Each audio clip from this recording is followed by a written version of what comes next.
that I experienced when I started with my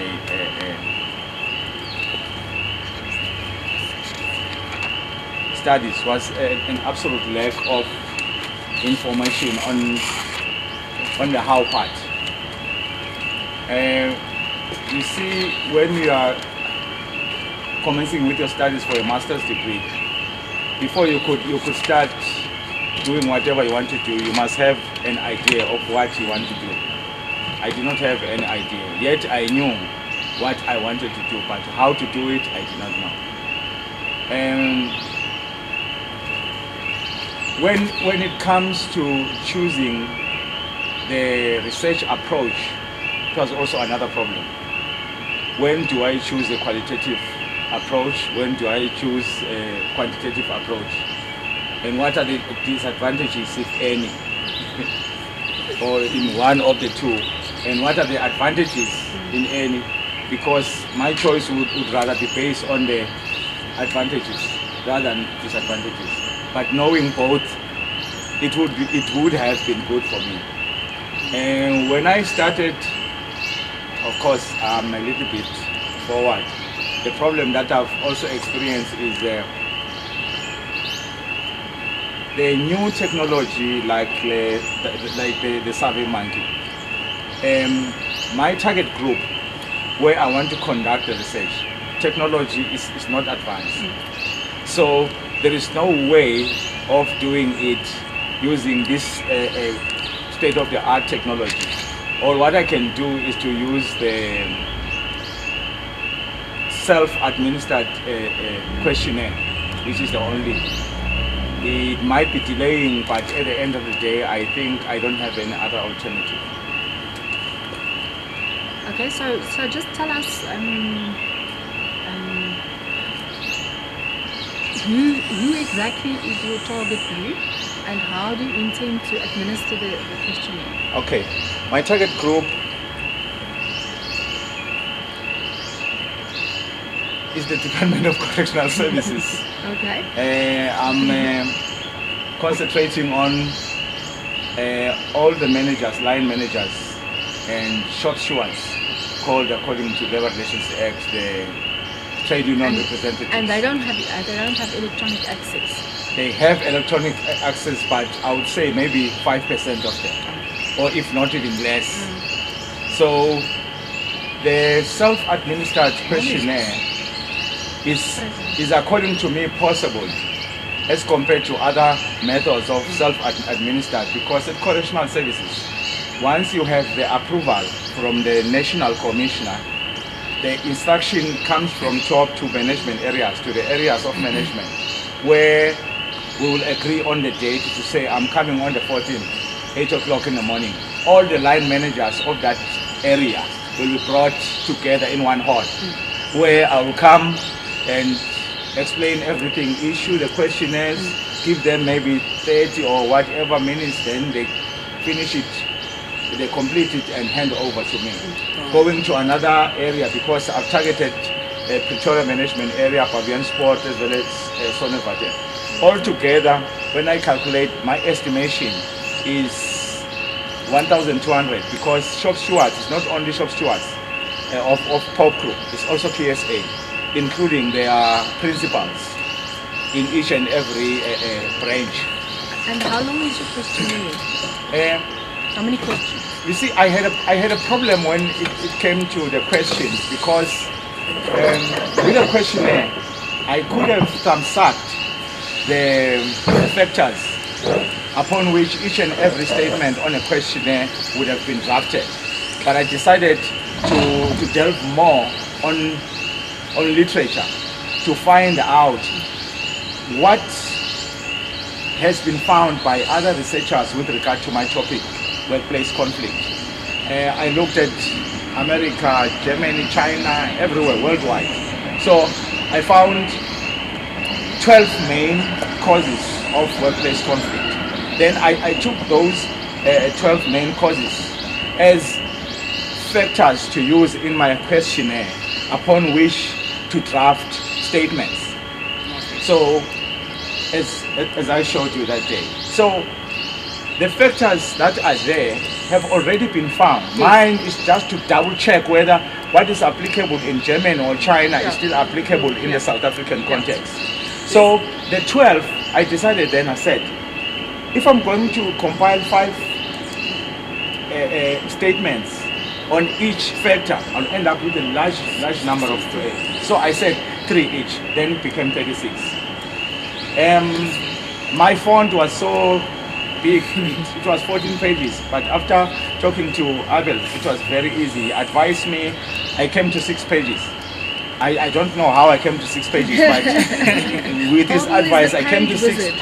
6 pages, and when at glance you will think that is something very short, because that's what should be in the people's mind, the respondents. Yeah, it's And are you using a Likert scale? Likert scale, yes. Okay. A 5-point Likert scale. All right. Yes. Okay. And who's Okay. going to help you into the data, capture the data? Uh, How do you intend capturing the data? I think I'll rely on him, because when I came for the interview last time, I was really impressed. I've never seen something that I saw in this job. I'm honest with you, Professor. I really. You see, within 30 minutes, I could understand for the first time which data analysis technique do you use where and when, and how to use it, how to capture, how to analyze within a short space of time. So I was saying, in 4 sessions with him, I guarantee you, Professor, I can be able to do things on my own without anyone's help. Yeah. By No, the no, way, but he's gonna capture it himself. okay, no, because that, I mean, the first step is you say you're going to get 1,200 questionnaires back. All right. So the first thing that you have to do is you have to translate that into something electronic, Yes. and that is a very cumbersome process. And if you can get help in any way, I would suggest that that's the best place, or the place where the help is the most valuable, because that data capture is the problem. It's the problem. And so when I demonstrate SurveyMonkey to you, you can also capture your data using something like SurveyMonkey, because it's easy. You can click buttons. Because if you've set up your questionnaire with a Likert scale, you just enter an ID for the respondent, and then you just enter your data, which will probably be easier than having to type something into a spreadsheet. Do you understand? Is Professor saying the very same questionnaire sheets that I'll be having, I can capture them on SurveyMonkey? Yes. Yes. How? So you can use SurveyMonkey as your capturing tool, Okay. because that will probably, and you must decide, that I'm just making a suggestion, and that will probably be easier for you than entering the data into a spreadsheet from scratch. You understand? Because if you've set up your Likert scale, there's a radio button, and you just select the radio button. You understand? Which is easier than having to type a 1 or a 2 or a 3 or a 4 into a spreadsheet. And then you use the standard methodology of then taking the data and translating it for SPSS or whatever. And another last challenge that I also came across when I was studying, especially chapter 2. Okay, let me say just studying, looking at the research. You find, especially in journals, where one author is quoting 5 authors. I had a problem with my supervisor, because he said there is no way in which I could make reference on one fact using all 5 of them. Rather, let me choose 2 or 1 out of the 5. To me, it was confusing to say, then this is no longer the original information. Then, if I have to reduce But the information. what you should do is, if you are reading, say, Abel's paper, right? And Abel says that postgraduate students have the following main challenges, and it's the first one. He says understanding how to structure the research, and he then puts in brackets 5 authors. Yes. Okay, you then don't refer to those 5 authors. You then refer to Abel. So you then say Abel 2012. This page. Do you understand? And you only start referring to the next level if the person is saying something really, really insightful, and so say Abel said, Professor Barry said that, or found in her research, that postgraduate students are lazy. Okay, then you would say, Professor Barry, as cited by Abel, says that postgraduate students are lazy. I understand, Professor. But for instance, you say, as an author, he says, John in his book, what mentioned, and Jane in his book, and Dorothy, and what. So how do I quote all of them? No, then you just quote Abel. I leave them. Yes. You just quote Abel. Okay. You are reading my paper, that's it. Yes, Okay. exactly. And you are saying to whoever wants to read, they should come to my paper. They will Yes. see the same thing you saw. That's the picture. Okay. Yeah, something like this. Yeah, something like that. Yeah, okay, but here the author is has read each of these authors. So when you now quote this author, you just say, according to Gunther et al., whatever the fact is that comes out here. Do you understand? It is helpful very often to find the papers that the paper is based on, because there's sometimes another level of information. Okay, but especially in a master's, you have to stop somewhere. You cannot read so like I was saying to you, if we are, for example, doing research on Maslow's hierarchy of needs, okay? Maslow, the original author, maybe wrote his paper in 1960. So it's now not possible, especially for a master's, to read everything that everybody has done with Maslow from 1960. Okay, so what do? I specifically refer to the first paper, which was in 1960 by Maslow, and then I look at, I may be looking at the self-actualization level. So who has done research on that? And then I address that. But I cannot, even for a PhD, read every single thing that anybody has ever said about Maslow's original paper. It's impossible. Yeah. Oh, let me just chip in there while you're still talking about Yes. that referencing problem. I don't know, it seems there's a problem, especially in our faculty, where you get supervisors and other people, especially in the 3 committees, saying you only are supposed to use between 3 to 5 years. What is? Okay, that's What only. happens? Yes. Only, like only. This is something which 3 to 5 years. I've heard. Yeah, the years. Yeah. With regards to, This is something that I've heard in this workshop many times, and it's something that I've put in my back of my mind that I must actually address. And although I think you and I must actually speak to the dean and ask him, how do we address not this specific question, but questions like this that come from the students, because that's basically part of the assistance that we should be giving you guys. Because we maybe have this interpretation, and as I was explaining to Michelle earlier, I think the problem is that very often at the DRIC or at the FOHDC or whatever, there are people sitting there that are maybe not specialists in the area. Okay, so how do they then make a call on whether the literature survey is good or not? They go and look at how recent are the references. Okay, so that is a valid way of doing it, but it might be that the student is working in a field where nobody has done any research for 5 years. You understand? So there's always the balance that has to be found, and I think that it is something that has to be actually addressed at the FHDC, so that it then goes down to the DRICs, that we have to standardize and we need to stop confusing students. Now it's Can no, I make long, a it's no longer a challenge to me, it's a problem, because in the topic that I'm researching on, workplace conflict, in South Africa, the whole of South Africa, the last research conducted by a South African researcher, it was 6 years ago.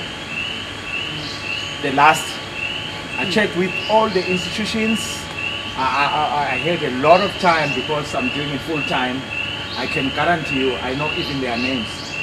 The last one, it was a Teflon, 6 years ago. Now, which information? What happens with me? Do I rely only on external researchers? I don't think that is possible. No, I think, and I think that it's quite understandable, and I think that especially in South Africa, we will find that if you're doing research in a specific area, nobody might have done anything as yet in the area, okay? And then it's okay to use overseas things or to go to something older.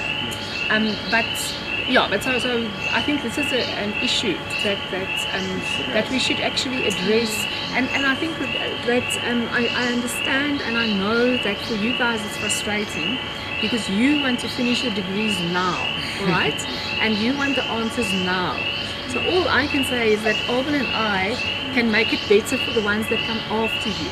And that's why it's important that you tell us these things. We know these things. And I'm making copious notes so that we can address it. Can I make a comment on this? So I'm being used as an experiment Yes. I'm sorry about that. for the good of others. But I hope that also we do add some value to you personally as well. No, we have to start somewhere. Yes. Professor. Yeah. Yeah. I wanted to comment. You see, let's understand one thing. Okay, let me give practical examples. Accounting, law, medicine, you are not allowed, accounting on this field, to use anything older than 1.5. You know why? Because things change frequently. If you are using penicillin to cure tablet, it's outdated anyway. The symptoms are severe. Now, likewise with business management. In the past, management tasks used to be 5, now there are 4.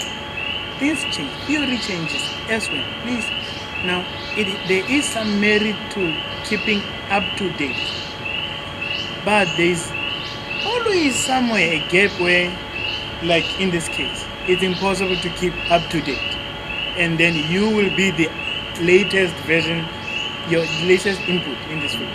Now, it's always important in any case to be as current as possible, so that you are, when you publish your results, they are current and correct. That's the main important thing. The 3 to 6 years for business management, I think it can be flexible for this field. It can be somehow. Theory doesn't change for business management as often as 6 months. So in this case, then there has to be some leeway. Yes, the rule in any way should try and be enforced where possible, but as well still have some provision to. You see, the danger is that if you don't do due diligence during your literature survey and you miss out on seminal sources, so if there's like something which somebody did 6 months ago and which is published this month and it's like of cardinal importance for your study, and you've now said, okay, my literature survey is finished, so I'm not reading anymore. The danger is that the external examiner has read that, and the external examiner will then give you a poorer mark because he or she will say, hey, but this person is supposed to now have mastered this theory, but they haven't picked up on the fact that this is the latest theory out there. And the other thing which I think is also maybe different in South African universities as compared to European universities is because we have a smaller pool of academics. It means that our academics have a smaller mastery of the knowledge, if you understand what I'm saying. So in other words, if you come to me and you say, okay, I want to do a master's, master's in project management, I will say, fine, I can supervise you. But if you then say, okay, I want to look at the specific area of knowledge management in project management, I'm going to say to you, I am not the expert in that field. It doesn't mean I cannot supervise you to do a master's, but it means that you are going to have to go and read and you are going to be the expert on what the latest literature is, right? And so I think that that is maybe part of the problem, is that because we as academics have to supervise over such a wide spectrum. So I mean, I'm the only person here who's got a PhD in project management in this university. Do you understand? And so I have to basically help anybody who comes with that need. So you have to understand as students that the onus is on you to make sure that you have addressed the theory sufficiently. Oh, by the way, one last point. How many of you are doing PhD? Everyone's master's. You know that when you're doing PhD, you cannot publish the same thing. Now, that is based on being current. Yes. Regardless of what, your results cannot be accepted. It's, for now, we can, but with PhD, it's not allowed. Yeah. You can't produce the same thing as so-and-so probably last month. So it's like patenting something. That's how current it is. If the person got to the patent office before you, then it's his intellectual property. At least you have an idea. Although it seems like I'm monopolizing the discussion, Professor, I'm starting to be worried. Like in my case, very little has been researched on workplace conflict. That's a good thing, by the way. Where is the external examiner going to come from? Well, probably somebody will be appointed who works in personnel management, in HR management type of field. Because even if I'm not a specialist in that specific field, well, actually it's to your advantage if nobody works there specifically. Because then your external is not necessarily going to know all the latest, and he will then or she will then have to market on the merits. But if you were so unlucky to catch an external who happens to be the expert, then you're in trouble. Yes. You understand? So one always has to you always have to write your work with the feeling in the back of your mind that the external is going to be the expert. So I better polish everything. Because also the next thing is that, remember that yes, you're here to get a piece of paper which is your master's, but we are here to help you to get an excellent piece of paper which you can then publish, right? And so for your master's, you get 2 externals that read it and give you a mark. But now we would like to publish it, so we have to send it to a journal, and that journal might have 3 or 4 reviewers that look at it. And the chances are that those guys are the experts in the world. You understand? And so I think that's why there's this emphasis on the rigor and making sure that what you're doing is as good as possible. Thank you. Who's next? Naughty, because he's the other guy. Ladies first tonight. Okay. Challenges. Okay, my current challenge. I don't think I have one, but I'll look for one as I talk. Okay, the challenge that I'm facing is, if ever I'm about to pilot my questionnaire, am I going to get enough respondents? I'm still questioning if we have enough pool of people that I'm going to interview. So that might change. It might change my study a little bit. I might diverse it to 2 or 3 universities instead of 1. So the main challenge is I've been going through the stakeholders that are involved in technology transfer processes and to find out how many are there. But the pool that I'm getting is less than 20 that I have, of which now I might even go to DUT or UP or other universities. That can be another challenge as well, if ever R&I would allow me to go as far as that. Why do you think R&I won't allow you to do that? For them specifically, it was to understand the cities, these ones that we have at the university. So if I'm going to put another university, the results might be diluted. They won't be the ones that are wanted by the university, they say. So Okay, but I think again there are two things here. yes, The one thing is you want to get a master's and you want to be able to publish what you get for your master's, right? And then the secondary thing is that the university wants an answer. Okay. Now that answer needn't be in the same document. So in other words, if the university, there's enough noise. If a university wants the answer, how are we doing in terms of technology transfer? You can analyze the data that you have in terms of this university and give it to them in a separate report. of which Do you can be understand? a conference paper on its own. Exactly. Okay. Whereas for the masters, you want to do academic rigor and you want to get a certain sample size. Does that make sense? Yeah, it does.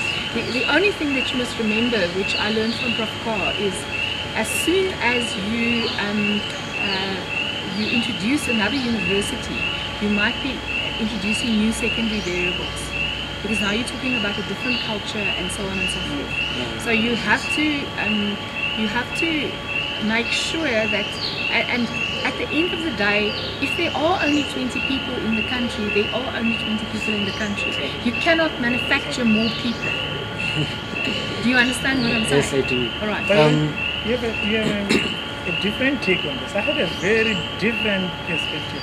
Okay. I was going to suggest to you, if this study is based on TET, then your pilot study should be on another university, because the essence of a pilot is to see if the questionnaire can capture what it wants to capture. Then when it comes to TET, is the final product, provide the same answers, everything is masters, everything, one answer. Okay, because there's a previous study that did only 4 experts that are involved in technology transfer. Yes. Only 4 people were interviewed for a Delphi technique. And the person got published. So, Yes, it's so a very what's your big problem, paper. Marty? So it still sit with the confusion that do I have enough pool sample size? Is it 4 enough? Are Well, if the are other those study- 4 really big experts or not? So those are the questions that are in my mind every now and then. Plus, are those people going to give me what I really need for my Well, study to have? if the previous person could publish based on 4 experts, there must be something special about the field that you're busy working in. Okay? So that's the one thing. The other thing is, obviously what the person found with those 4 experts was new and exciting stuff. So as long as you also find new and exciting stuff, you should also be able to be published. And I think, as a statistician, you might disagree with me, but for me, in Africa, we always have a challenge, because in America, they can look at technology transfer in university incubators like you are now, and they probably are in every state about 100 universities, or things that call themselves universities, and probably 1,000 incubators, so you probably can send out 1,000 questionnaires in one state. Now we don't have that luxury in South Africa. So in other words, we mustn't try to now create something which doesn't exist. Okay, and the whole thing is that as long as you motivate why, and you motivate why those people are experts, and that's the whole essence of the Delphi, which I wanted to discuss today, is basically to motivate well enough why the people that you've asked are experts. Because actually, I have diverted a little bit. I'm no longer using the main incubators. We've got centers, we've got stations, we've got incubators. So for me to get the pool of 20 is because I've involved with people who are in the centers, in the technical stations, for only one incubator. So within that incubator and the one technical station which is here next to here. So there are few people there. I can get less than 10, of which is the main study. So involving centers doesn't it really going to as well divest the results? I don't think so. As long as you are clear on what you're measuring, and as long as the people are delivering a similar type of product at the end of the day, it doesn't really matter what they call themselves. But I also just want to come back to something that Abel said, which I think is very valuable, is that you must pilot your questionnaire elsewhere. And I think that's a very good suggestion that you've made, because the problem is that you cannot use the same population that you use to pilot to actually run the study. And so if you already only have 20, then and you use say 3 or 4 people for the pilots, then you're already diluting your panel of experts. And So I think that's and the answers, yeah. Because they will answer with the knowledge that they have seen it. Yes, Even yes. though the So you're questions not may allowed be to do different that. or whatever. No, They're you just can't gonna- do that. It'll just bias the whole study. So Thank you. does that help you in any way? Yeah, it does. It does. This I've got focus when I'm doing it next week, and I know where to try to contact. Next May, Mr. Washington DC. Mine is a long story. I'll try and cut cut it it short. short. Cut it short. I've not been doing anything for the past 5 months. My proposal was ready since March, April. Unfortunately, due to the long queue of committees that we have in TUT, it was being rejected at the first time. Then I believe the supervisors and the co-supervisors had to request for a formal explanation to why it was So do you know at which committee it was rejected? rejected. The DRIC. Yes. Yeah, I don't want to really the camera is here. Don't want to So wait. Your proposal was sitting in a queue for 5 months. My proposal was submitted. However, there was a problem with some members of the DRIC committee. Okay, since you've asked as well, it was a question of plagiarism, number one. Another question was the question of the 5 to 3 years referencing. And there was also an accusation that it wasn't me that was writing the proposal. There was a supervisors that were writing my proposal for me. So, yes, that had a huge delay, and I think Prof. Robert wasn't so pleased. And then it was only approved at the FRIG last month. I mean the FHDC. Yes. So That's the new version. not the new version, the same version. The co-supervisor had to send it to what's it called, the legal people. The ethics committee. Yes, I had to send it to legal, not Linux, for the BC thing, for the plagiarism. What do they call it? The software guy.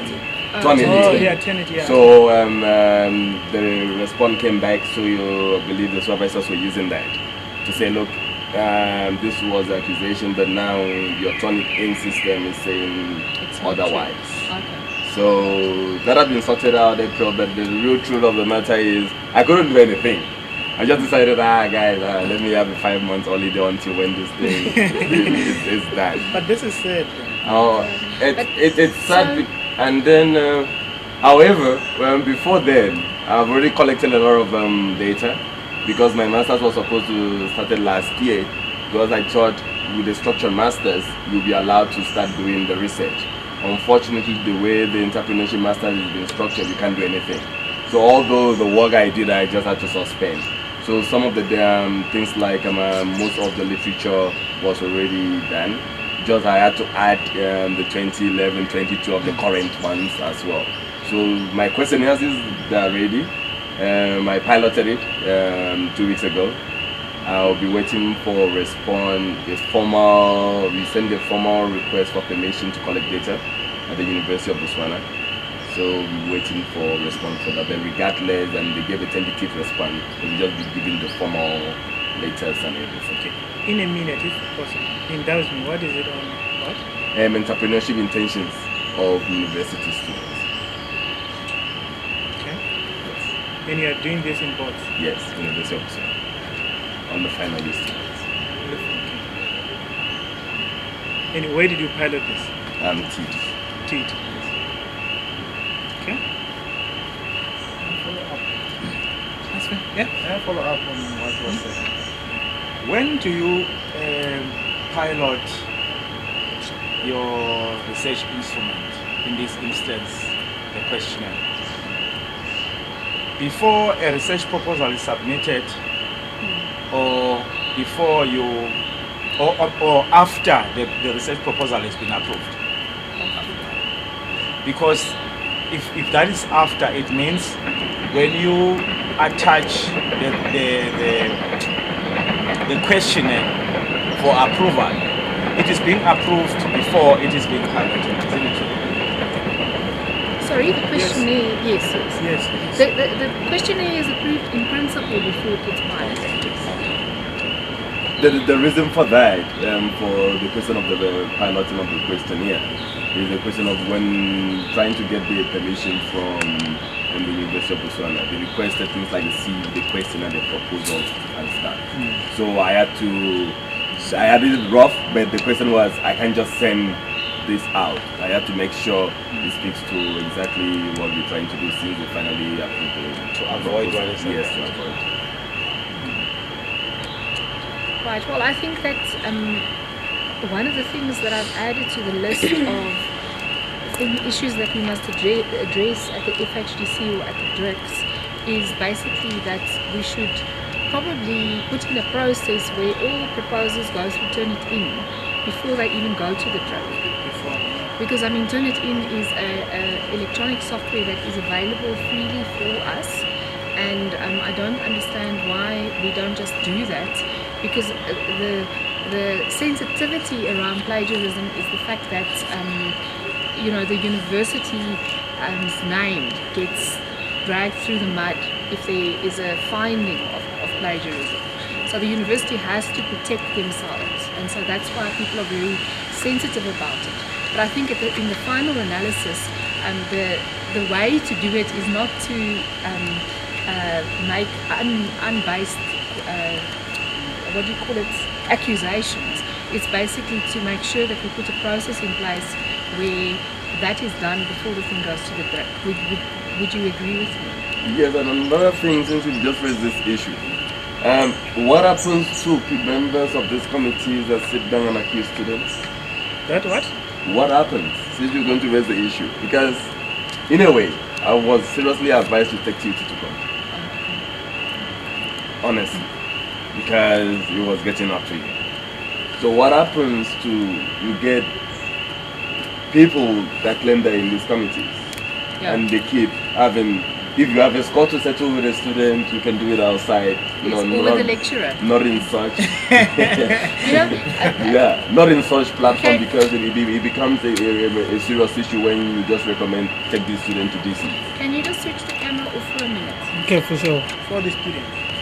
Turn Is it it not? in. Turn it in here. Is it not? Turn it Where in. I'm from, it is. Okay, Turnitin is only available if you go, if you have to submit your assignment on My Tutor. That's the only way that I've seen that Turnitin is available here. But so maybe what we can do is we can create a Turnitin, not a Turnitin, a My Tutor page for the workshop, and we can then try and see how can we make Turnitin available so that you guys can run your things through Turnitin. Because for me, in the first semester, I was teaching research methodology to BTech students, and one of the things that they had to do was to submit a literature survey and a proposal, right? And I insisted that they had to put it through Turnitin, but I did not penalize them in terms of. I did not make a case against them for plagiarism if Turnitin found plagiarism. Because for me, it's part of the learning process. Right, because I think that especially young researchers don't necessarily always know how to write, and they don't necessarily understand exactly what is plagiarism. Do you understand what I'm saying? So for me, part of the training is that you should learn how to write, and that Turnitin is a tool that can help you to learn how to write. So I mean, obviously, if the student handed something in and it was 50% plagiarism, I would comment on it and I would say you're getting 2 out of 5 because of this, but see it as a learning experience. If you understand what I'm saying, yes. I'm happy you're talking about being a young researcher. I want to use him for example. He has been writing a lot of stuff over the period. But now, if he wants to start writing about business incubator now, I'm going to tell you he's not really going to look at any computer or any database to look for information. You can literally start typing that out. But now what is going to happen is you take that to turn it in. It's 100% plagiarism. What happens in that case? Well, the thing is that the stuff that he has in his head, a lot of that is other people's ideas, which he has assimilated. So in an academic context, when you then put those ideas back down on paper, you have to go and find, but where did I read this? Okay, and that's why it's important that when you are reading, you structure your reading in such a way that you can go back afterwards and you can say, all right, so and so, or rather, I know that there was something on the efficiency of technology transfer in incubators, okay, and somehow you have to have a spreadsheet or a way of integrating your literature so that you then refer to that. But he cannot now take all these other people's ideas that he's assimilated in his head and make it his own idea, because it isn't. Thank you. Last Next gentleman. Next mail. Think Last about this. We'll come back. We'll come back on it. No, I'm not thinking about it. In fact, it's making me.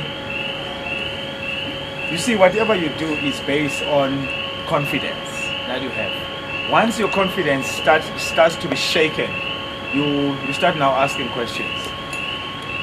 This Turnitin that you are talking about, it's originally a program, isn't it? It is a problem. Yes. Designed by human beings, isn't it? Yes.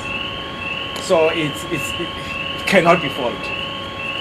Of course it can. So if it can, it should not be the only instrument where the university or universities or the academic world is depending on. Well, the thing is, I think that at the end of the day, you're right.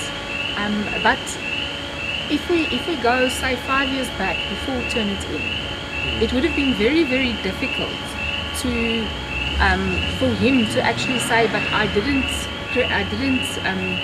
commit plagiarism.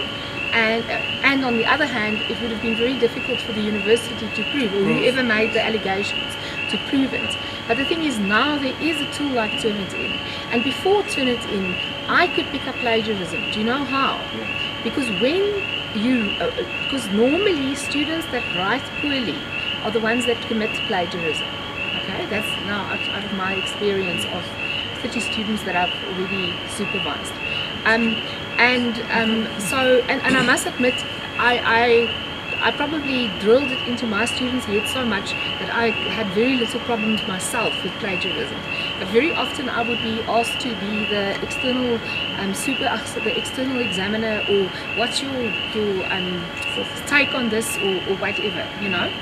And so what happens is you read, and this person has a certain writing style and a certain way of putting things, and suddenly, by magic, it changes and it becomes better, or it becomes worse, you know. And so that is definitely a faultless way of and then what I would do at that stage, when there wasn't Turnitin, is I would take that phrase that suddenly popped out at me and I would put it in Google, and then I would find it. Do you understand? So there's the thing is that one of the problems is, whose fault is it? Is it the student's fault or is it the supervisor's fault? Unfortunately, the university will turn around and point at you and say, no, it's the student's fault. But as far as I'm concerned, it's also the responsibility of the supervisor to have read it before it goes to a level where it can actually be seen as plagiarism. I happen to be exposed, Professor, to a doctor in one university that I cannot mention now, whom, when we were discussing, I told him I'm doing masters and I was asking for advice. He said to me, okay, about writing. He said to me, if you don't want to go wrong with your master's degree, I said, yes. He told me, he said, every sentence you write indicate where it comes from. Yeah. Then we are safe. Oh, exactly. He said, Exactly. every sentence you write on your on your document, on your paper, it should be indicated where it comes from. Yeah. Yeah, it's masters, it's not doctorate. It's finished. No, but even in a doctorate, Yeah. I mean, if I think about my doctorate, I did case studies to confirm the findings that I had in my Delphi and my focus group, and I couldn't, when I was discussing my results, I couldn't say something like maintenance of renewable energy technologies is very important. I couldn't make that statement, unless I actually went back and I said that it comes from the interview that I had with XYZ. So eventually my PhD became so cumbersome because I would say maintenance is important, and then there would be like three people I interviewed and 6 documents that I read that support that. Yes. Okay. So in the end, we decided that in my PhD, I didn't use the classic Harvard for that part. I used classic Harvard and I made ABC to, I think, about ZZ of all the evidence I had, and then I used the ABC as the reference, because otherwise you would read the sentence and it would be 3 sentences of reference, and do you understand? So yes, it is important, and really at no stage can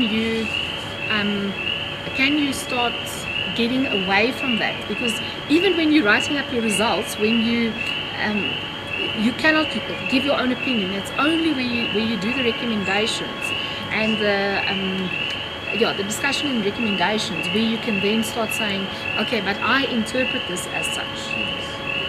But regardless of what is just mentioned. No. Recommendation means it's from you, Yeah. and only from you. No, I That mean- is the only slot. Forget. That is the only slot. Only slot. You are allowed to say, I say this is. Anyway, talking about this, I think we will make strides with Prof. Berry to try and create a standard document for reference. As far as I understand, TET has a benchmark of reference, but we now need to try and drill it through the masters and PhD students. Now everybody never goes wrong. Yeah. So it's part of the workshop. Somehow, some way, it finds a place.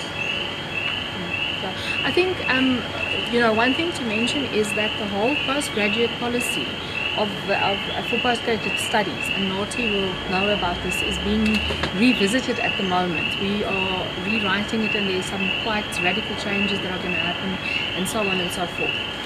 But the one thing which to me is very clear is that the policy sets the scene, and then each faculty has to take the policy and has to make it their own, right? And part of that is, which Harvard do we use? Because there are a million Harvards out there, right? And so what we should do is we should actually just sit down and say, when you reference a book, you do it like this. When you reference this, you do it like that. You understand? And it's very simple to do. It's just a question of sitting down and doing that. But I think we have to align it and turn it in so that then things can flow. When you take But into there's not really alignment with Turnitin, because what Turnitin does is it goes and sees, do I find a paragraph anywhere or a sentence anywhere on the internet that has the same sentence construction? Okay, and I mean the thing is with Turnitin is that you cannot also just look at it and say, oh, it says 90%.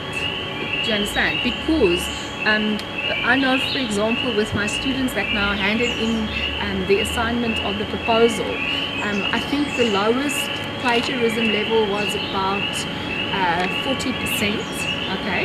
And then that person actually hadn't committed plagiarism, but it was because there were all these other 100 students that had submitted their proposals with the same headings and the same, do you understand? So you also have to read the results from Turnitin using your intelligence, not just the mechanical side of it. So actually, yeah. But I just think it's a very handy tool, and we should actually use it to enhance our students rather than using it as a sticker. Thank you. Next, please. Okay, from my side, there's not much. My proposal has been accepted this week. Yay!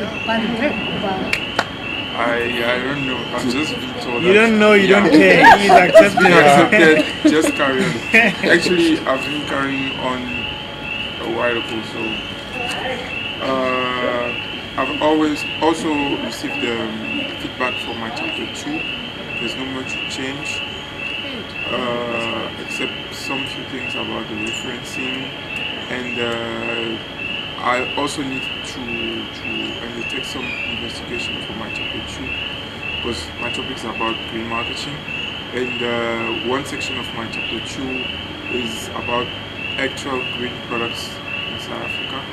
So I was hoping to find some information from the internet. I've been emailing companies like Toyota about the Toyota Prius, about the car, the electric car, or other companies dealing with organic food, but this far I haven't received anything.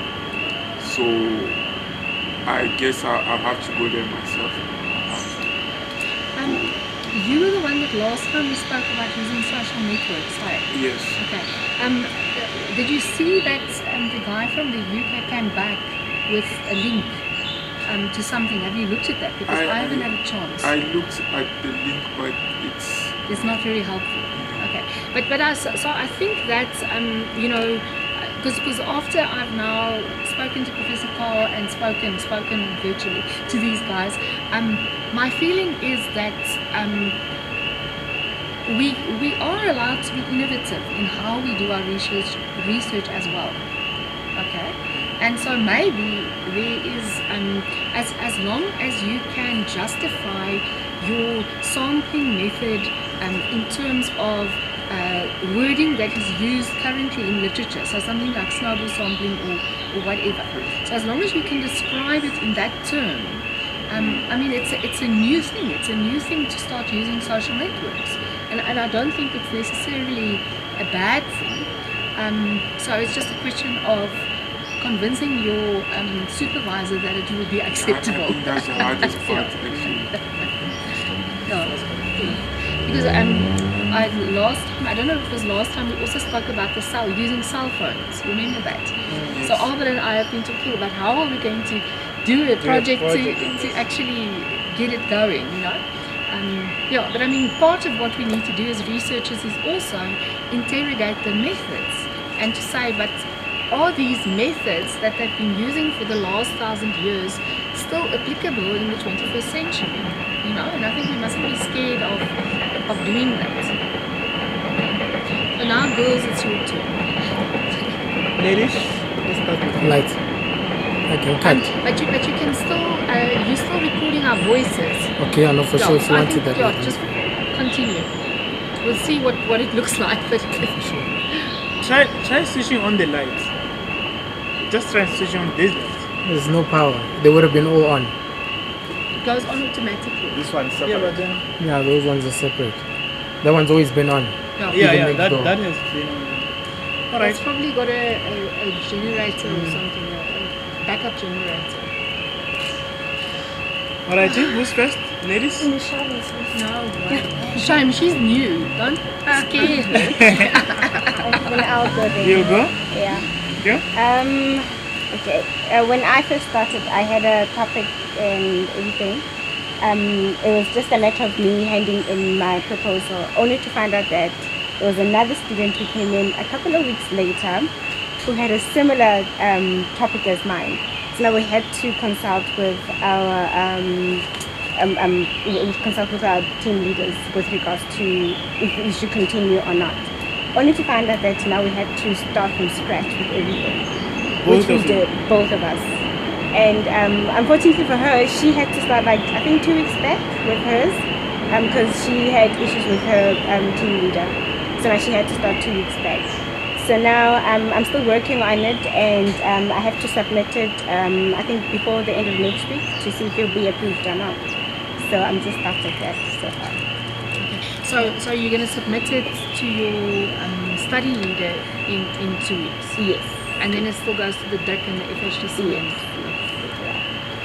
Right. So you can possibly be ready to defend your proposal at the research showcase? Yes. Oh, cool. Yeah. Did you send me an email? Yeah, I did. I did. Oh, sorry, let me just check. Prof, can I propose something? Yes. Is it possible that the department have a list of topics in those, because Or maybe areas. No, I think that is something that has come out in the focus group that we did. And it's something that we're going to test further in the Delphi. And I think that yes, I got an email maybe 2 months ago to say that as a practicing researcher, I have to tell them what my area of study is and what my area of interest is. So I think that information is there, but it probably goes to somebody and it becomes a black hole. And so I think that part of what we need to do in the department is to actually make that visible somewhere.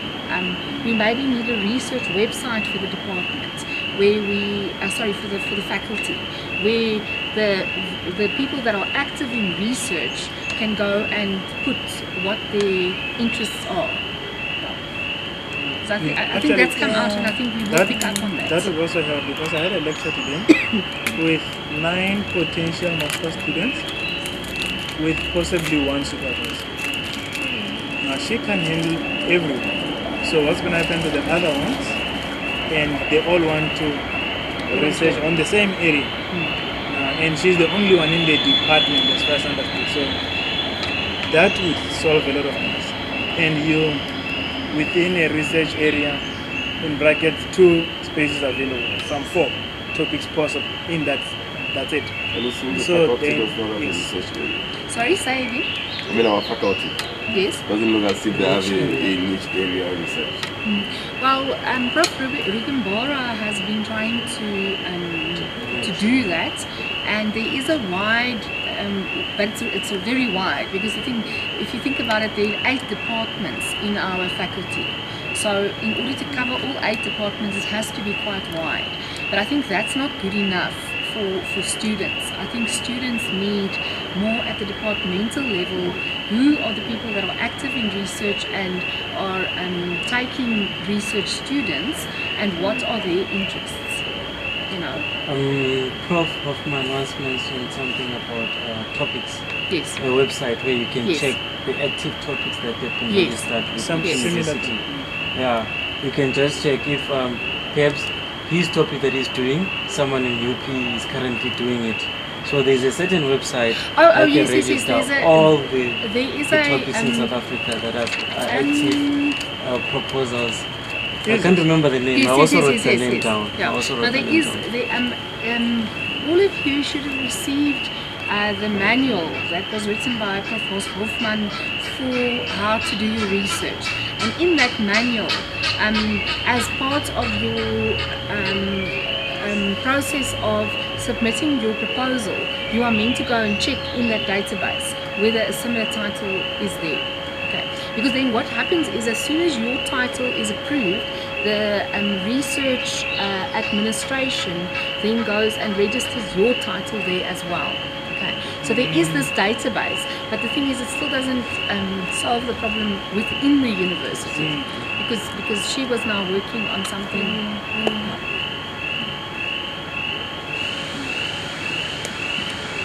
What else? Oh, are you done? Oh, yeah. But yeah, I guess the only challenge I have is just meeting up with my team leader.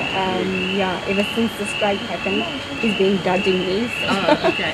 yeah, but that will be sorted. Yeah. From the perspective of a lecturer, I can tell you that strike really caused havoc for us, Yeah. and because I got ill after the strike because of the stress of the strike, and then I was in bed for 6 days, and so please just be patient and be gentle. No, I am. Thank you. Next one, please. Okay, my challenge is that it's based on Nkosi. In my department, no, actually it's based on something that Nkosi said. In my department, I'm concerned about the sampling side, the size that I'm going to do. Because the people that work with asset, with office equipment, I think we run about 11. So then the question is how what instrument have you been thinking, or what method have you been thinking to do your research? Because the trick is that if you know that from the beginning, you must then design your research in such a way that you can have such a small sample size. Right, so in other words, the survey method is totally out for you. Actually, I was thinking of using questionnaires. Yes, okay, but that's a survey, right? So you cannot use a typical survey where you need to do statistical inferences because your sample size isn't big enough, right? So now one thing is make it a Delphi, okay? Because with Delphi you can have between 7 and 20 respondents. Do you understand? Yes, but so then what I'm saying is design your study from the start to make allowance for the fact that the sample size is so small. Another thing to do is to do a case study and then design your data or your evidence, the evidence that you're going to collect in such a way that you don't just use the interview data, but you also use documentation, etc., etc. So it's about knowing, and because the first thing I do when a student sends me a master's proposal is I interrogate that method in terms of, okay, you say you're going to do survey research. How many people are there in this area that do this? And the minute they say to me, maybe 50, I say to them, okay, then you cannot do survey research. Then you go focus group, study, case study. Do you understand? So that's the trick, is you then have to change how you do the study. Does that answer your question? When is it suitable to use a census? When there are only 10 people. You said how many there are? We run about 11.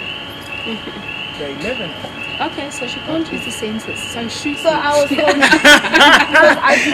now I was thinking of that. Should I focus on the national, or should I shift and national and regional? Because there's national and there's regional. Okay, but so remember now what I said before is the minute that you introduce regional as well, you're introducing secondary variables because it's another organization as well. Right. So rather than trying to make your the method, I want to say Bliksem, the method that you've chosen to fit the sample size, rather choose a method that is appropriate to that sample size. No matter how small Yeah. the population is. By the way, but correct me if I'm wrong. You're wrong. Your study is to assess how the regional are faring from the national point of view, right? From the national department point of view. She's busy. Your study is to assess how regional departments are performing. Yes, regarding the Yeah, inventory but management. you being based in the national office. Yes.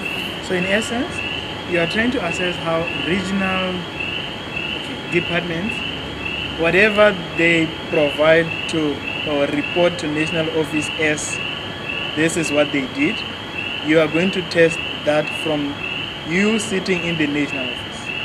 No. So your interpretation is going to go down to a regional level. It's not only going to be national. I was confused because our national office is only at Conference Building. Then the rest is regional. And all of the regionals, they have the asset verification. Every region, they do their asset and everything. So now I was thinking of doing the national. But then since the stuff is a smaller size, I was confused of going, should I not focus on national and focus on regional or what? Because it's only one national office. Yeah, well, the thing is, if you want to know what is going on in the national office, then that's what you want to know. Yes. So then choose your method so that you can ask the question there. Yes. Otherwise, say, all right, but this is the wrong way to go about it. To say that, okay, I need a bigger sample size, so now let me go regional as well. Okay. Do you understand? Yeah.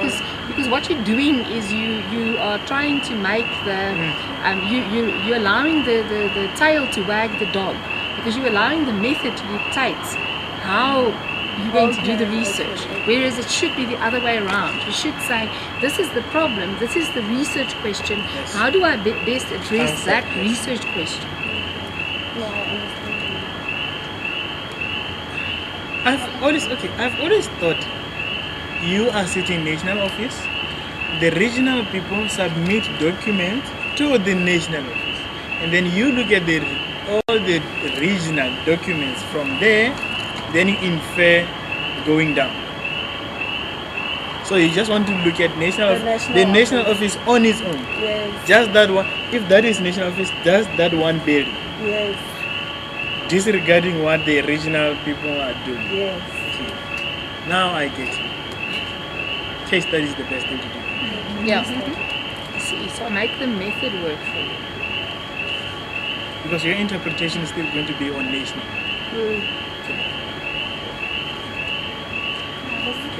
Okay, so there are 2 girls to go. Who wants to go next?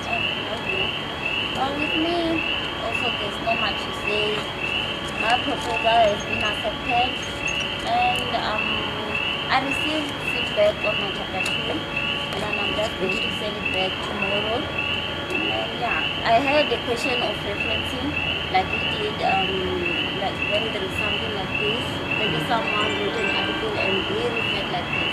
So if I'm going to quote him, how should I say Ford and Riley et al. Or No, you quote the article that it comes out of. only? Yes, only. Yes. Okay? Can I just follow up? Yes. For the 3rd time hearing the very same thing. You see, with me is a different case. I was the first in the whole group whose abstract to be approved. It was big, and it seems like now I'm the last one to be approved. I mean, in relation to the research proposal. My problem is, I submitted my research proposal. It was correct to say going corrected and there, but I indicated that I'm already in chapter 3. Chapter 3. Finish chapter 3. How do I do it now? Do I wait for the proposal before you can check for me if chapter 2 or chapter 3, what I was told, I have to wait up until my research proposal has been approved. So chapter 3 is ready. I'm just waiting now on ice. It's really frustrating. No, and that's a flaw in the system, and that is something which we're not just addressing at the faculty level, we're also addressing it at university level. Okay, because I think that it's a frustration that everybody has, and and we are trying to streamline it. Unfortunately, it's not going to solve your problem, but we are aware of it, and we're trying to solve problems in the future. Professor, I was listening to what she was saying. She said, I've already submitted my chapter 2 and it has been corrected. How does she submit chapter 2 while her proposal has been recently approved? In other words, what is happening to so me... she was working on it. Yeah, which means what is the problem on me is not a problem on her. In the very same faculty. Then it's a problem. Yeah, but the thing is that also it depends on the department, it depends on who your study leader is, There's unfortunately a lot of human variables that happen. And I think that, you know, the mere fact that we are sitting here tonight and having this workshop shows you that the faculty is becoming aware of these things, and we are trying to sort it out. But unfortunately, as I said, it doesn't solve your problem. Okay. That's a bitter pill to swallow. I know. I mean, it's very frustrating for you, and I hear your frustration. Sorry. Bro, is it possible as well, if it means a student going to drink to defend his or her proposal, is it possible? Because sometimes, hey, you just be the essential and someone just look at your title and say stuff that doesn't even, but they don't read. They don't read the proposal. Under the circumstances.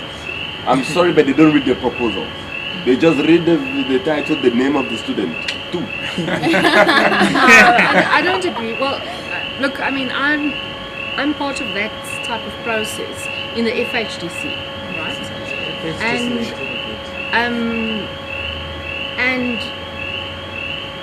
the way that I look at the thing is, I look at the proposal, I see, okay, what's in the abstract, I quickly look at what is the research question, and then I go and see, okay, what is the methodology? You understand? Because my feeling is I'm not the expert in the literature. So if something comes across my path, like for example, there was a student at the business school that was working on emotional intelligence and project management. Now I happen to have done my master's in that.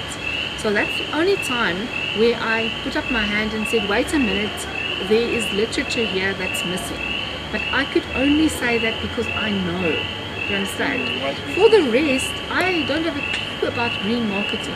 So I will never look at your literature review and say this and this and this, because I don't know. But to me, what's important at FHDC level is that we mustn't set the student up for failure. So if you start saying things like you were saying now, that you know, I'm going to do survey research and the sample size will be 11. That's when in the FHDC I will say, look, the student is being set up for failure, go back and choose an appropriate method. Do you understand what I'm saying? And unfortunately, we are a new, or we are trying to create a new research culture in this university, and we are not as grounded and as deep and as founded in our research and understanding of research and so on. But it is changing, and you know, there are people coming along like myself that have deeper experience, and so, and as I said, you know, things are definitely changing. So, yeah. Michelle, I'm not so far than you. I have a few questions with regard to the data collection. First of all, there was a question after I sent in one of this latest draft, where the lecturers asked if I have access or to the companies where I want to do my face-to-face interviews, or are they willing to be interviewed? And then I was thinking of doing the face-to-face and maybe do tape recordings. And now the question was, will they be willing to be tape recorded? Yeah. And I just thought I can just put there at my reliability and validity. They can indicate if they want to be recorded or not. I don't but what are understand you what going to do if they say I don't want to be recorded? Then I'm going to take notes. Well, but I then did that's what you indicate must that, just but I say still now later on at validity I did mention that if they don't want to, then I'm going to take notes. But maybe what you should do is mention it here. Yeah, alright. You understand? Because here you're discussing your data collection method, right? Whereas with reliability and validity, you're critiquing your method. Do you understand what I'm saying? So just put it all in the same place. Because I would also probably have had that question if I read it like this. Okay, and then the fact that they're asking me now do I have a contact person already Yes. at the company? Yes, that's very important. Must I already start Yes. doing that? Yes, yes. Because I thought I must first do No. the proposal and then thereafter they're going to assist me with letters to be written to the different companies. No, the thing is that you should at least start identifying the companies and start building up a network and start, Like you know, you're saying snowballing or starting with a contact yes, and then yes, go. yes. Because the thing is that if we approve your proposal as is, all right, and you then come back and say, but no, none of the companies want to talk to me, then we have not done due diligence because we haven't checked with you. Will the companies talk to you? You know, so it's again a chicken egg situation, and you probably don't have to have a formal written memorandum yet, but you need to at least have an indication from whoever is responsible in the company that yes, they're prepared to talk to you. Now I understand. Because there was a student in the staff session once that had started, and she had done her whole proposal based on a certain industry, and then once the proposal was approved and everything, and then once she started talking to the industry, they said, sorry, we don't want to do this, and then she had to change her whole study. Okay, so when we ask these questions at this stage, I know because I've been there. I had to do 3 proposals to do my PhD. Okay, so I've been through the pain. I know it's very frustrating, but you have to understand that a lot of the questions are actually relevant, and we ask them because we don't want to set you up for failure. Okay. Can I ask something else? In which instances is it not allowed, or is it going to be biased to do like interviews and surveys at the department that you are? She's now also an intern there, and she's going to do now perhaps interviews because of her sample size. Did she already got approval from DCS? Because I went to the research department and I gave my topic and they said there's no way that you're going to conduct also at correctional services. You see, Professor, this is how things happened with me. I identified the Department of Correctional Services as my area of research. Then before... Do you work there or not? I used to work there. Oh, okay. Yes.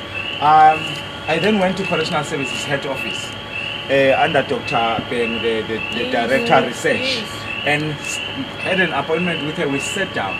She said, we will definitely approve that you research at Correctional Services. But firstly, we need the clearance, yes, the ethical clearance yes, letter yes, before we can approve yeah, it. yeah. Then I came to the faculty. I explained. They said, whoa. We are not going to issue the ethical clearance letter before the research proposal has been approved. Yes. So now I had a problem. I went back to Correctional Services to say, they say this is a problem. Then Dr. Beng wrote a letter to say, this is how we work with all the academic institutions. Before we can approve, we approve it in principle, but we cannot issue anything in written, in written form. This is what is going to happen. Once you issue the ethical clearance letter, they will then issue the permission for him to start with the research. Yes. Then I said, please email that to Dr. Smith. It came to Dr. Smith. Dr. Smith simply reportedly submitted it to the TRIC and the FRIC, and my abstract was approved. Now, when I was submitting my research proposal, I was told that this research proposal is not going to be approved unless there is proof that Correctional Services is going to approve, that is going to give you permission to research at Correctional Services. I asked, what should I do now? They said, whatever documentation that you have attached. So I went back to the letter that was written by Correctional Services to Dr. Smith, because it was CC'd also to me, as well as the letter that Dr. Smith sent to Correctional Services, email to Correctional Services, explaining when is the clearance letter going to be issued. So I wrote my covering letter to explain that this is what I did my part, the letter from Correctional Services where they promise that once the ethics letter is released, they are going to give me permission. So I handed in. I don't know what is going to happen. But I want to say, there is no way it would have been closer to being approved without any sort of guarantee that there's going to be a permission for me to research. No, because the thing is that the danger is that you set the student up for failure, because you know that some of departments and so on are difficult to work in, and so for me as an academic, I'm sitting here on the university campus. I don't know what's going on out there, and so I have to look my student in the eye, and I have to get a feeling of, yes, this person actually has made the contacts and will be able to get the data before I can say, yes, that looks fine. So it's a difficult one. Talking about now, because the university must, not just the supervisor, the university must have that ethical clearance for the person. If not, because ethics will want a confirmation letter from who you want to collect. Yes. Then I suggest the faculty. The faculty, once the faculty approves the proposal, the faculty should give a letter saying, look, this has been approved. It's been approved. That's by all. the faculty. That's all. Pending your letter. If you confirm, then the ethics will then give a clearance. That's all I would have appreciated. Because I think even so that they can give what's it called, a provisional acceptance to say, come and collect data. Yes. Provided you bring that ethical clearance with your question. Yes. That's it. Then that will solve the issue of saying only the supervisor, like in my case, the supervisor gave a letter. But if not the relationship, it could have been a question of where's the ethical clearance. So maybe the faculty now has to feel that it's confused. I think this will work. No, it will work. If the faculty, once they approve the proposal at that stage, to say, look, this proposal has been approved, but for ethics clearance, we need to get a confirmation from you if we can collect data or not. Because I mean, the thing is that it goes from the FHTC to the ethics committee. So what should happen is once the FHTC has said we approve this proposal, it should then the process should then happen there to get the clearance so that when you go to the ethics committee. But Professor, the ethics committee should only look at the ethics. They shouldn't look at anything. The problem, Professor, is TUT is saying they're not going to approve the research proposal unless there's permission from where I come from. So you go there, you are sent back, you come here, we are not going to do it unless this. Go there, we are not going to do this unless this. Okay, I think it's clear to me that there has to be a process, and I will take it up because I've put it on my list of things that must be taken up. And that will solve this issue as well. Yes, in the process where he's saying the proposal has been approved and the proposal has been approved. What if someone comes back tomorrow to say, who approved the proposal? Where's the proof? Well, that's why I'm asking who approved your proposal. Actually, who approved your proposal? How do you know it was approved? Because I've been told it's been approved. By who? Is it the procedure? Supervisor. Your surname is Chawala. Yeah, Chawala. Okay, no, your proposal was approved. They just changed the title. That was it. Isn't it true that after the proposal has been approved procedurally, then that's where you must then start registering, like people like me who are new from outside. Normally I don't know it's the the draft, others. because you have to write the draft, the 150 word, and then you're going to write the 12-page word. No, so you can it depends on you whether you want to register after your abstract has been approved. No, they refused. Whether you want to register. They refused with me. After my abstract was approved, they said, whoa, you cannot register now. You register once your full research proposal has been approved. My abstract was approved in May. So I could not. I went to the faculty in person. I was told, no. Dr. Smith even went with me. So they said, no, not abstract. The actual research proposal. Where did you go, you and Dr. Smith? To Dr. Lesson, if I'm not mistaken. Oh. Yes. We're told, no. Full research proposal.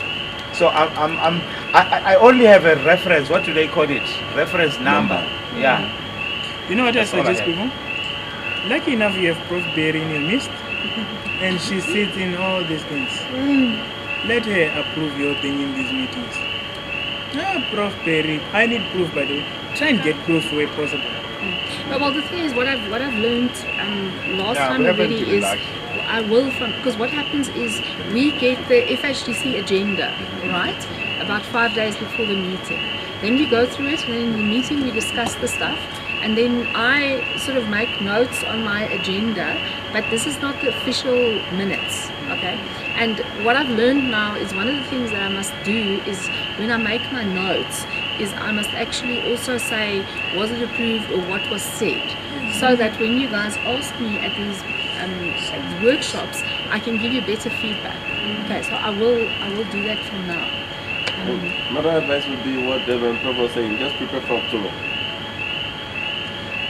Just presenting of doing the On a very serious note, I really wanted this to mention this. When I started here, I had a certain confidence that I never imagined in my life I would ever had, but now it's gone.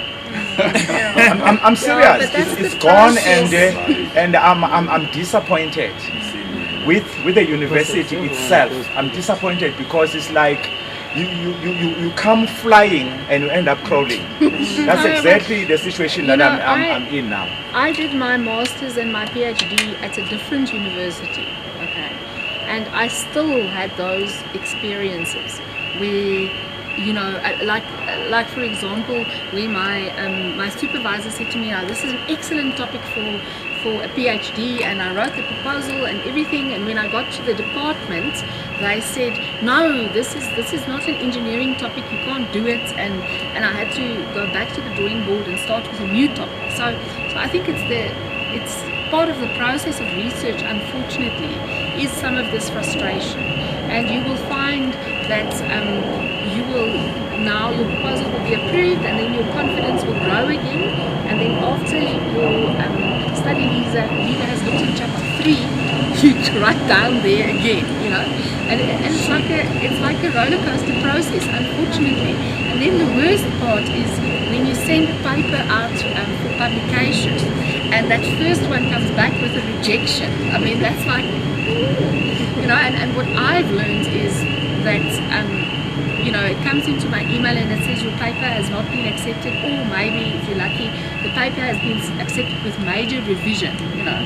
Then I close the email and I go away and I process it, and 3 days later I look at it, and then very often I say, yeah, okay, I understand what the people are getting at, and you know what I'm saying. But I mean, for me, even now as a professor, the most scary thing that I can do is to send a piece of my work somewhere for publication, because it can and it probably will be rejected, you know, and that's part of the process, unfortunately.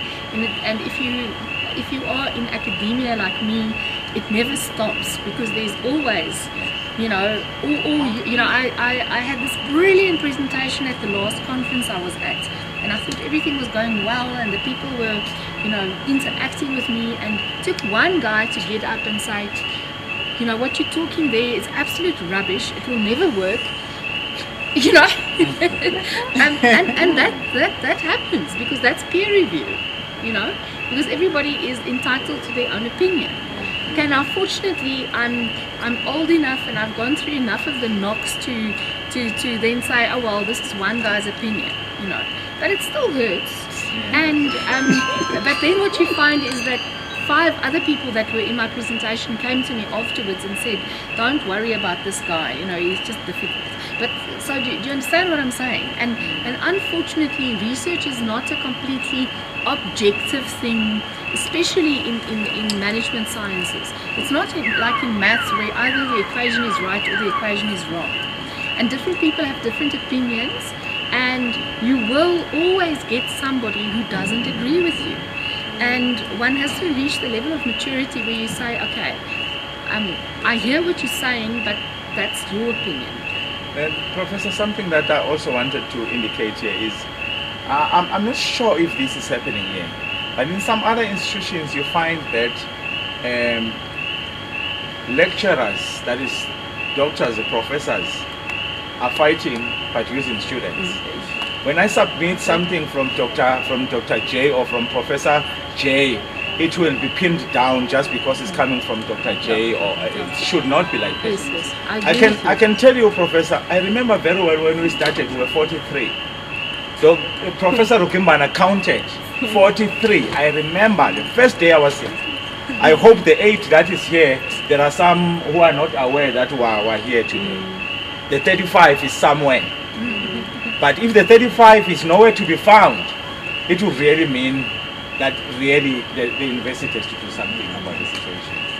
Because people cannot just come with the oomph, the energy, and suddenly it disappears and there you go. It cannot be like that. Bye-bye. Thank you for coming. Cheers, people. Right, so shall we call it a night? I'm very sorry because I was so excited about our new method and everything tonight. So yeah. No, but I think everything was fruitful in as far as I'm concerned. Yeah. Because to ventilate it helps. Because it sort of makes you feel like your problem has been solved, whereas it's still standing. 3 or 4 of my Still things standing. that I was uncertain about Has was been resolved. Yes. And to hear that something is going to be done about your situation, it makes you, it soothes you, it makes you feel okay. So bad And also, I think just the fact that somebody else is saying, hey, but I also experienced that, you know? I think it also we In need fact, to be this was a aware. therapy, more of a therapy. Give to this later on. You need to pin I down. must go fetch find my stuff inside. You take Thank the you. letter and give my pen back. What's your number? I might just 079 the poster. People, thank you and have a good evening. Yes, and we will hopefully see you next week. And hopefully I once worked with you, I don't know in which management area. I worked at Pretoria, Pavian Sport, Boxback, head office. No, then we saw each other Yeah. either at office. Yeah, at office I used to work with Rudy Kukemur, Kun Passon. Oh, yes. Yeah. I'm working now there in Kun Bason's place. Oh, Of not on his position, but they. yeah, no, I left 2 years ago. Yeah, Guys, please just fill in your little slippies. I'm now struggling with my master's degree.